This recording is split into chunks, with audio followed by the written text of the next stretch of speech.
we're here with Kay Spanger, Executive Director for Categories and Logistics. Welcome. Thank you for spending your time with us. Thank you, today. Charlotte. I have a few beauty questions for you, as well as some larger sort of Heinemann Group questions as well, which I hope you'll be fine with answering. If we kick it off with, basically, we were talking a little bit about this earlier, emerging market customers. How important are they for Heinemann? I mean, depending on the airport, depending on the mix of clientele, they became important, and they are still important. If I may mention Russians in Frankfurt, Russians by themselves, if I mention Asians. But in general, I think we have to pay attention, us and the industry, that we are not focusing only on these type of clientele, because recently, I don't know about our competitors, but recently we see there is a slowdown because of currency devaluation of the Russians. There's a political problem which is influencing their traveling. We see a slowdown with the Chinese people because of the new law in China regarding gifting, which has slowed down this nice trend, and we should look together much more. How do we approach our consumers in general the right way? I mean, the idea, they are spending more, but this has never changed. They traveled more the last years, now they travel again a bit less. Asians and Russians have all the time spent more, and Germans are, if I may say, the lousiest spenders. They keep their money and wait for the right moment to spend something. And we have to concentrate much more together with the industry to find tools, first of all, to bring back the beauty and especially the fragrance category, to bring it back to be perceived as maybe a luxury gift. It is no longer. There is an erosion in the category itself, and we should try to find tools which go beyond a good service, which we should take as normal those days, which makes the category again interesting. That people say, oh, it's a nice gift to bring home, which is a problem, which in my opinion is coming from an erosion and a lower quality on the European. Asia is a bit different, European domestic markets. And then it's difficult for the consumer. We shouldn't forget, it's mainly a him, it's boys, and the boys, they simply look and say, is it a luxury when I bring it home? Is she happy? Are my daughters happy? And it's no longer the case. And also when you see, even in skincare today, everybody needs a hero product, which is right, because we want to sell. But what about the complexity of the category? We should bring it back, the complexity. We should really try to make it interesting. If I compare, and we recently have announced that we will start in Germany with home delivery, which means if you're in the store, you can order something home. If you prove via your booking number that you have bought a ticket, you can even order from home in the future, which I think is a positive thing. And we tried this in brackets by hand in Hamburg Airport. The main thing what the people were ordering was even not wine, what we expected, because of our good wine business in Istanbul and Oslo. They were ordering limited editions or travel retail exclusives of whiskey and cognac, and even vodka. So higher priced products which the collector or the expert doesn't know, and he cannot buy it on domestic, which proves there is even a possibility for incremental business, but it has to be a real luxury exclusive and a real logic exclusive. With logic, I mean not 100 ml plus a deo stick. This we call today TR exclusives. There's nothing exclusive. It's two products which we can buy anywhere single in the world. There might be a price advantage. So for me, it's a price activity. If we take beauty, still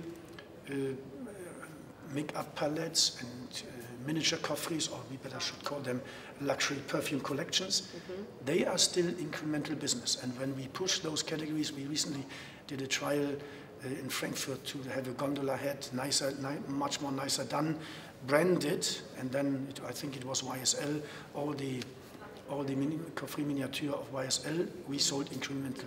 We brought the business up. And this we have to create. Tell us about the Cologne store and the P&C offer there. I understand there's some added concepts and services. It's an added, it all came out of the idea, since we have the Heinemann brand, to do something Germany-like or regional, what we call regionals. And obviously we have tried all the time on our regional area in Cologne, we have tried the the Cologne, the 4711 products. They were selling surprisingly super good because it's something which you still bring home. So this created the idea together with a team of Meurer and Wirtz to say we have the space. We used it for fashion before, which in an airport like Cologne is difficult to bring to a profitable result. And we said, why not? Give it a trial. So it's a little bit an area where you can experience the world of 4711, of their colognes, nice gifting products. First start, we did the orders of additional products, even some very rare ones, which you normally don't find any longer at a normal perfumery, and they are all selling. Maybe in 3-4 months, Charlotte, you give me a call, you or my team, and then we can give you some results. They are promising all the time, putting it in the relation of, for example, how does Lancôme, Chanel, Dior sell in Cologne in general. I mean, we don't need to discuss square meters and turnover. The square meters would be normally too much, but it's a nice approach where the people feel well and welcomed in our stores, and then we hope, obviously, they buy in addition their whiskies, their chocolates and other products. It's an attraction, which we like. It's a good sign. Have you seen a significant change in the beauty industry and travel retail within the last 5 years? Have you had to alter your portfolio at all, or do you think things are much the same? I think if we talk about events, I think still we can go better, but the industry and ourselves, we have developed new promotions or new animations, to use the better, more qualitative wording, to make it more attractive for the consumer, to talk more with the consumer.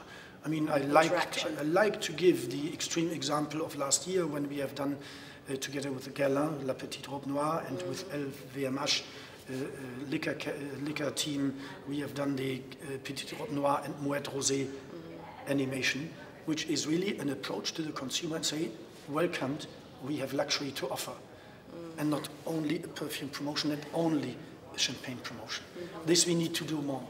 I mean, recently we talked with a lot of wine companies, the bigger ones, to do animations together with our fine food assortment. This is logic. This is a nice approach to the consumer. We have done, I think, with Gucci, with P&G and Luxottica together, we have put fragrances and sunglasses together. You cannot do it to any extreme, but we should do it more because it makes the approach to the consumer more attractive. This is one part. The other part, obviously, because everybody is asking for this, it goes into, how shall I call it, more, the word premium is overused. More, to go into, in the fragrance part, into brands which are perceived still from the consumer as more luxury, more refined. They have limited editions, if I may mention Hermès, Tom Ford. We have done animations with Chanel, with Les Exclusives. You can see this in Istanbul with Armani Privé. But you have to choose the right place. You have to look, is the clientele there to do it? You have to do the basics right first, and then really to go with the additionals. But also there we have to pay attention that we are not oversizing this, because again, profit space relation has to be in line. And there we also have to pay attention again and again that the industry is not asking for spaces like crazy in travel retail, and again in domestic this doesn't follow. Then very quickly the consumer will say, what is special, what is luxury in this category or in this product segment? Is it really luxury? This has to be in line. Tom Ford is a good example, but it's also a good example if together with the Lauder team we would have said 4 years ago, we push it.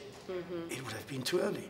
So we also have to wait until a niche luxury becomes a niche commercial luxury. Absolutely. A good mix. Today it sells, and Tom Ford is a good example. MS is longer existing, but it's another good example how you build the category, how you can still build with a long breath, with patience, the category fragrances. I now want to move on to a sort of broader question about the company. Is Heinemann interested in some of the following tenders? Macau, Incheon, Sydney, Auckland? Sydney, yes. The other two, might be for our team here still too big. Okay. We have not decided on those two. We will look to the tenders. That's the job of the team here in Asia. On the Sydney tender, definitely. They are working. They are today working in the office to prepare. I wouldn't say we are super optimistic on the whole tender, but we look positively into. It's a good way for the team to get used to another part of this global market and to prepare ourselves, definitely. I mean, it will be a tough tender, we all know, and maybe it will, it's only money what counts, which might be. We don't know. So you refer to Incheon and Macau as being the other markets which perhaps may not be inappropriate for you at the moment? This we will see. It depends on what volume the team can definitely work on here. Definitely we will work on the Abu Dhabi tender, this is for sure. We like very much the whole approach. I talked to our business development team, Jens Degner. He said it's one or the most professional tender documents we have seen in the last 10 years. Very professional, big compliment to the people in Abu Dhabi who have done this.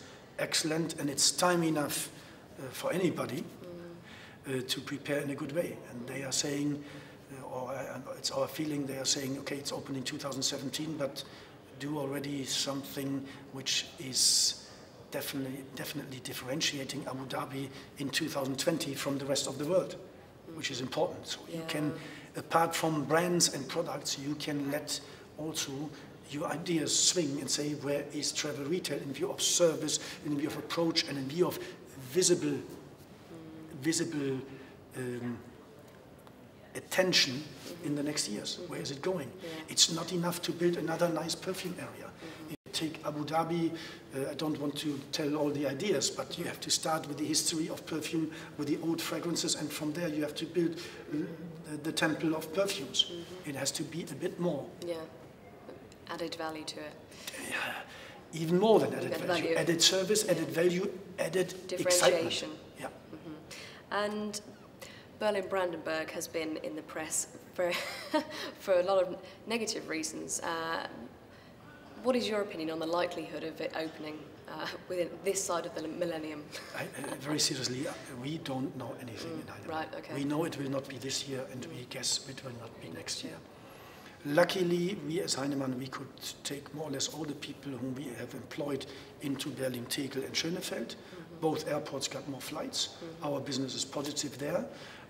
We have found at least basic arrangements with the airport about the current situation. We are trying, recently we have taken the Boss installation of the fashion shop out and put them into Hamburg, so we are working on this.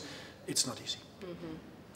It's not easy, and luckily I heard from our Asian team that what we called already in Hamburg, our Asian Berlin, is KLI2, will open in the next 4 to 6 weeks, which was the first tender our team in Asia has won, which we were very proud of. Very challenging, but also motivating the team. And luckily, let's say June, July, it will open. So we will have the first little step in this area also. Congratulations on Sharm El Sheikh.